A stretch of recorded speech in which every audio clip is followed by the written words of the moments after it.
Hello friends. पिछले कुछ सालों में किडनी की बीमारियां होने का चांस काफ़ी ज़्यादा देखने को मिल रहा है। काफ़ी नए पेशेंट्स, इवन छोटी छोटी उम्र में बच्चे भी आजकल आने लगे हैं जिनको किडनी की प्रॉब्लम्स निकलने लगी है। क्या है इसके पीछे के फैक्ट्स और क्या ऐसे कारण हैं जिसकी वजह से हम ऐसा पा रहे हैं कि आजकल किडनी की बीमारियां ज़्यादा देखने को मिल रही है और कम उम्र के लोगों को या बहुत यंग लोगों को भी किडनी की बीमारियां मिल रही है। जो पहले एक माना जाता था कि किडनी की बीमारी मतलब ये उम्र दराज लोगों की बीमारी है, 60-70 की आयु के बाद ज़्यादा देखने को मिल सकती है, वो फैक्ट्स आजकल चेंज हो रहे हैं। तो इनके पीछे की वजह को जानने का प्रयास करेंगे। टॉपिक पर जाने से पहले जो लोग हमारे चैनल पर नए हैं उन्हें रिक्वेस्ट करूँगा कि चैनल को सब्सक्राइब करें, वीडियोज़ को लाइक और शेयर करें। सबसे पहले तो किडनी की होने वाली जो बीमारियां हैं वो बढ़ने लगी है और किडनी की बीमारियों के होने वाले कारण भी बढ़ने लगे हैं, क्योंकि आजकल डायबिटीज़ और प्रेशर दोनों बढ़ने लगा है। लाइफस्टाइल में होने वाला इतना ज़्यादा जो स्ट्रेस है, इतने ज़्यादा लाइफस्टाइल के चेंजेस है, इतने ज़्यादा स्नैक लोग खाने लगे, इतना ज़्यादा वजन लोगों का बढ़ने लगा है, ये सब की वजह से डायबिटीज़ और प्रेशर बढ़ने लगा है। और डायबिटीज़ और प्रेशर किडनी की बीमारियों के लिए सबसे इंपॉर्टेंट रिस्क फैक्टर्स है। यदि ये हैं तो किडनी की बीमारियां बहुत ज़्यादा होने का चांस हो जाता है। तो इसीलिए ये बीमारियों के बढ़ने की वजह से किडनी की बीमारियां भी ज़्यादा हो रही हैं। इसके अलावा आजकल ओबेसिटी का भी एपिडेमिक है। काफ़ी ज़्यादा लोग आजकल मोटे होने लगे हैं क्योंकि काफ़ी ज़्यादा लोग आजकल स्नैक करते हैं। अलग अलग तरह के, अलग अलग वैरायटी के, एंडलेस तरीके के स्नैक्स आजकल अवेलेबल है लोगों के लिए। और कई लोग ऐसे हैं जो दिन भर खाने से चूकते नहीं हैं। हर तरह से हर संभव प्रयास वो स्नैकिंग का करते हैं, यानी कुछ जो मिले वो खाते हैं। इस वजह से उनका वजन बढ़ता है और वजन बढ़ता है तो किडनी खराब होती है। इसके अलावा आजकल अनहेल्दी लाइफस्टाइल्स का भी बहुत ज़्यादा पैटर्न है। क्या खाते हैं लोग, किस तरह का नमक लेते हैं, कितना नमक लेते हैं, कितना स्मोकिंग करते हैं, कितना अल्कोहल खाते हैं, कितना तंबाकू खाते हैं, ये सारी ही चीज़ें उम्र के साथ धीरे धीरे करके आजकल बढ़ते जा रही है। और ये सारी ही चीज़ें पहले के कंपैरिजन में आजकल कम हो गई हैं, ऐसा नहीं है, उल्टा ये बढ़ रही है। जैसे जैसे लोगों की लाइफ में मॉडर्निटी बढ़ रही है, लोग एक दूसरे की सुनना या समझना या उसकी इम्पैक्ट को, उसके लाइफ में क्या फ़र्क पड़ सकता है इस प्रॉब्लम से, उसको रियलाइज़ करना बंद कर चुके हैं। इसकी वजह से लोग बहुत ज़्यादा नेग्लेक्टिंग हो गए अपने लाइफ में। जो मन चाहे खाते हैं, जो मन चाहे करते हैं, किसी की नहीं सुनते, ये एटीट्यूड आजकल बहुत हो गया है। और लोग कई बार एक दूसरे को देख के भी ये सब चीज़ें सीखते हैं, जिसकी वजह से ये व्यसन और ये सारी चीज़ें बढ़ती जा रही है। क्या पिछले कई सालों में सिगरेट पीने का, शराब पीने का, गुटखा खाने का, ये सारे ट्रेंड्स कम हो रहे हैं? एटलीस्ट मुझे तो नहीं लगता। ओवरऑल ये सारे ट्रेंड्स कम नहीं, उल्टा बढ़ते ही दिखाई देते हैं। ये एक इम्पॉर्टेंट कारण है जिसकी वजह से किडनी की प्रॉब्लम्स भी बढ़ रही है। इसके अलावा एनवायरमेंटल फैक्टर्स भी बिगड़ रहे हैं। अब प्रॉब्लम ये है कि धीरे धीरे करके एनवायरमेंटल पोल्यूशंस बढ़ने लगे हैं, वातावरण और खराब होने लगा है। मल्टीपल फैक्ट्रीज है गई हैं, सब जगह वो अपना वेस्ट निकालते हैं तो पानी कंटामिनेट हो जाता है, ज़मीन कंटामिनेट हो जाती है। पेड़ों में इंसेक्टिसाइड, पेस्टिसाइड्स डाले जाते हैं, वो हमारा खाना खराब करते हैं। तो हर तरह की चीज़ों में आजकल प्रॉब्लम्स आने लगी है और मिलावटी खाना बहुत बढ़ने लगा है। पहले एक ज़माना था जब लोग प्योर खाना खाते थे, एटलीस्ट दूध में मिलावट, खाने में मिलावट, ये सारी चीज़ें सोचना भी नहीं पड़ता था।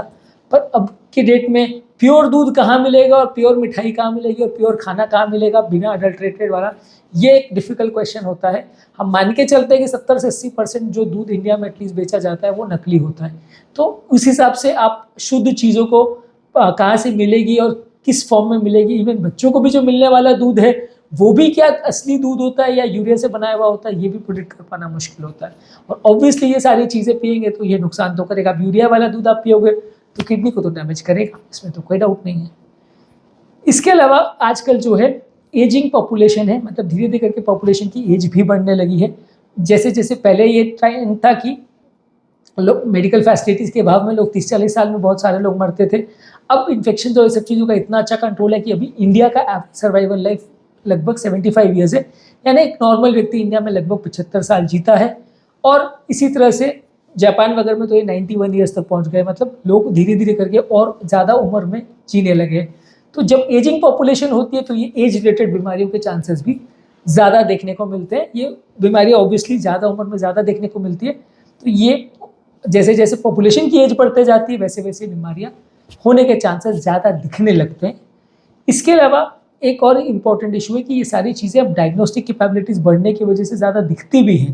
पहले ये था कि गांव में कितने लोग का किडनी चेक होता था, कितने लोग का किडनी फंक्शन रेगुलर बेस पर चेक होता था, हार्डली किसी का, क्योंकि ये सारी चीज़ें जो है लंबे समय तक बिना किसी सिम्टम्स के रह सकती है और सडनली आपकी जान भी ले सकते हैं। कई लोगों को तो गाँव वगैरह में बिना टेस्ट किए सडनली जान चली जाती थी, पता भी नहीं चलता था क्यों हुआ। लोगों की सूजन आ रही है, ये आ रही है, पता नहीं चल रहा कि क्यों है। तो जब जांच नहीं कराएंगे तो पता कैसे चलेगा कि किसी का किडनी का प्रॉब्लम है। और खासकर सिम्टम्स तो तब आएंगे जब किडनी पूरी फेल हो चुकी होगी।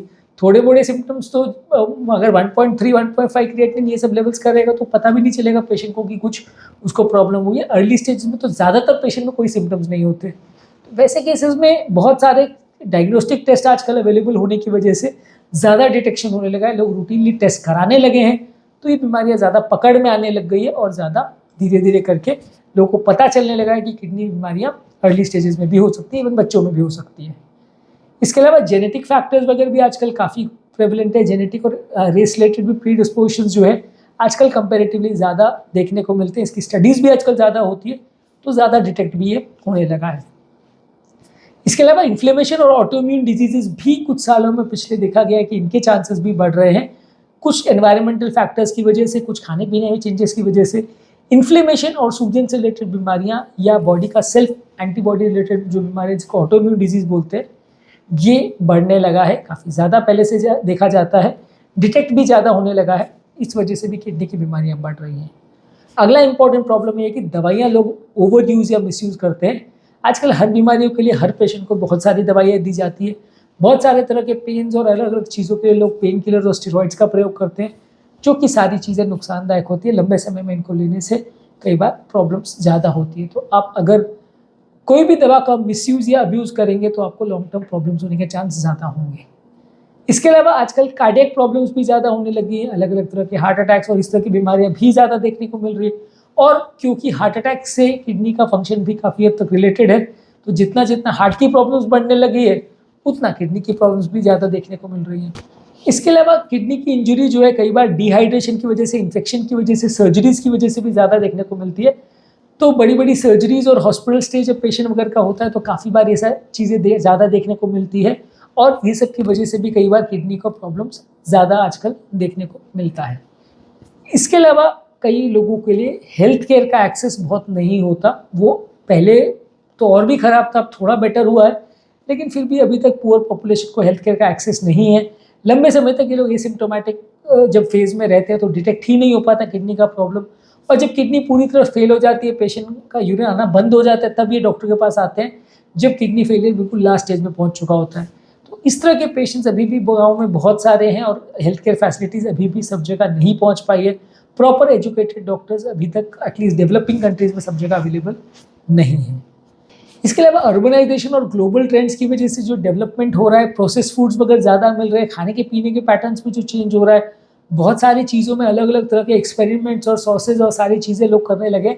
ये सारी चीज़ें पहले नहीं थी। पहले ज़्यादातर लोग फल सब्जियों और इस तरह की हेल्दी चीज़ों को ही खाना ज़्यादा पसंद करते थे। अलग अलग तरह के एक्सपेरिमेंटल क्विजीन्स और अलग तरह के ब्लेंड्स और सॉसेज और ये सारी चीज़ें पहले अवेलेबल नहीं होती थी। जितना ये ज़्यादा चीज़ें एक्सपेरिमेंट्स होते हैं उतना वो हेल्थ के लिए नुकसानदायक होते हैं।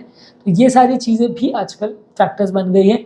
अर्बनाइजेशन की वजह से सारे ट्रेंड्स चेंज हो रहे हैं, लोगों का क्या खाने का है, क्या पहनने का है, क्या मटेरियल और सोप्स वगैरह यूज़ करना है, ये सारी चीज़ें बहुत चेंज होने लगी है। कॉस्मेटिक्स वगैरह का यूज़ भी बहुत चेंज होने लगा है।